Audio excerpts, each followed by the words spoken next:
What's up, West? Welcome back to Orange Juice. I'm Lucas. My name's Alicia. And we got Thanksgiving coming right around the corner. Yeah, what are you doing for do you Thanksgiving? Have any plans? I've got some plans. Yeah, I'm going to my aunt and uncle's house, actually. Nice. We're gonna have a big family reunion, eat some good food. How about you? I'm going to my friend's house. I'm pretty sure my dad's gonna be coming with me, and it's gonna be all of her family friends there too, and I get to see all of her parents too, and yeah, I'm pretty excited. Yeah, that'll be fun. So today we got some videos about skiing. Cross-country skiing, some sports stuff. When I first saw that, I was so surprised because I never knew people could do skiing without snow. That's pretty crazy. I see it sometimes on the side of the road, the little skate skis. Oh, nice. I don't know what they're called, but well, Talvin has a great story for us. Yeah, let's hand it over to Talvin and his video about cross-country skiing. What's up? My name's Talvin. I love to ski, and this is my video about skiing. Most people think you gotta have snow to ski, but that couldn't be further from the truth. For me, skiing doesn't end when the snow melts. That's where it begins. Your goals are really achieved in the off-season, even if you don't notice it.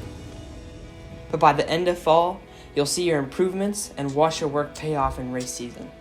And that's one of the things I really love about skiing. Hi, I'm Talvin. Whether it be downhill or cross-country, I can't remember a time I haven't been skiing.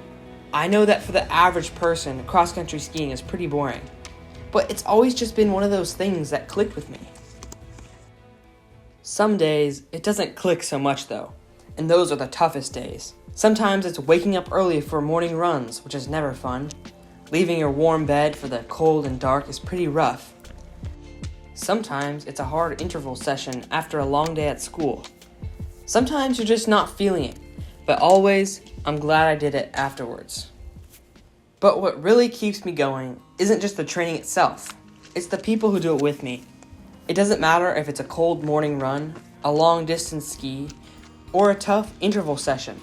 It's always easier when someone else is there, pushing you, keeping you going, reminding you why you do it.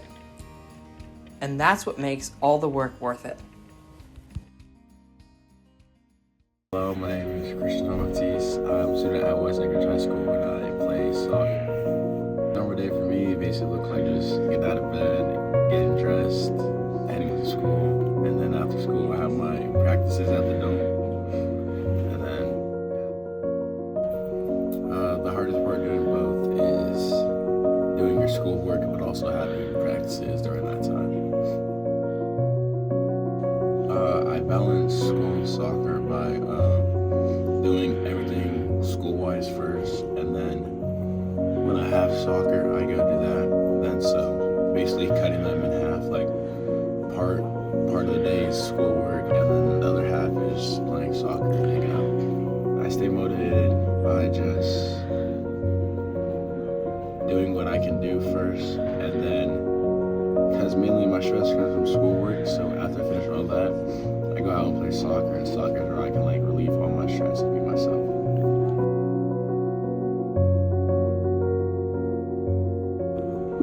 You want to be dedicated to what you do. So since I'm dedicated to soccer, I have to be dedicated to my schoolwork and stuff.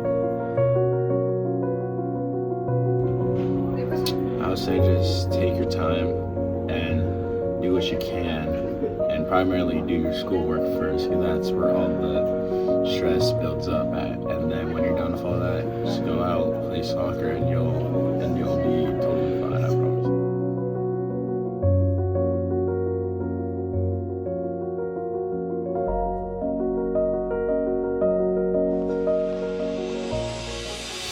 I've been playing tennis for West since my freshman year, but I started when I was younger, like maybe 8 or 9 years old, and then I didn't take it that seriously until maybe freshman year.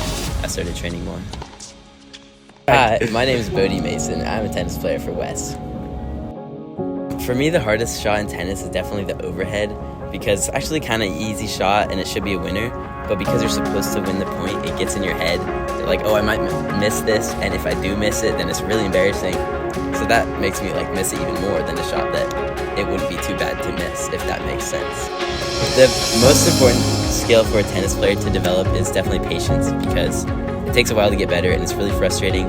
You'll think that you've acquired a new skill and then all of a sudden you lose it like a week later. You have to like gain it back a couple times until it's solidified. And in matches, you don't want to lose your patience and go for a winner and end up missing it. Yeah, patience is definitely very important. I had a very long journey to state this year because last winter I broke my ankle skiing, and I was worried that I wouldn't be in good shape for this season. But I had to do a lot of physical therapy, and it was kind of painful coming back, and it was very discouraging. And I wasn't training in the winter because I was recovering from my broken ankle. But by the middle of the summer, I was able to play almost 100%. So I trained a lot and got better. And by the time of the season, I was able to almost 100% run around on my ankle and everything.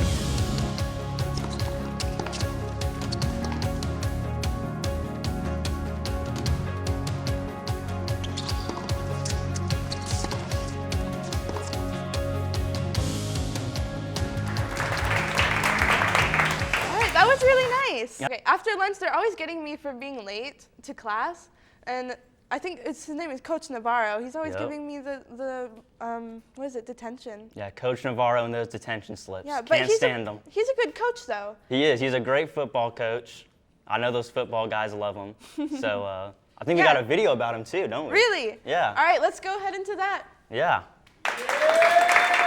They are the kings of the trenches. They own the trenches. Therefore, we named them and called them, and ever since blew it up to kings. The offensive line specifically is a group of individuals that block for the ball carriers on offense, whether that be your quarterback or your running back. Without them, your offense isn't really an offense. You have to have an offensive line in order to move the ball. I learned with this specific group that they were coachable, that I was able to explain certain techniques and blocking schemes, and they were able to take that in easily and apply that in gameplay. The Kings was, the name was, before I got to this program, all I did was blow it up, but the reasons they are the Kings and why we stuck with it and we made it big to what it is today is because that is what they are in the trenches. They are the kings of the trenches. They own the trenches. Therefore, we named them and called them, and ever since blew it up to kings.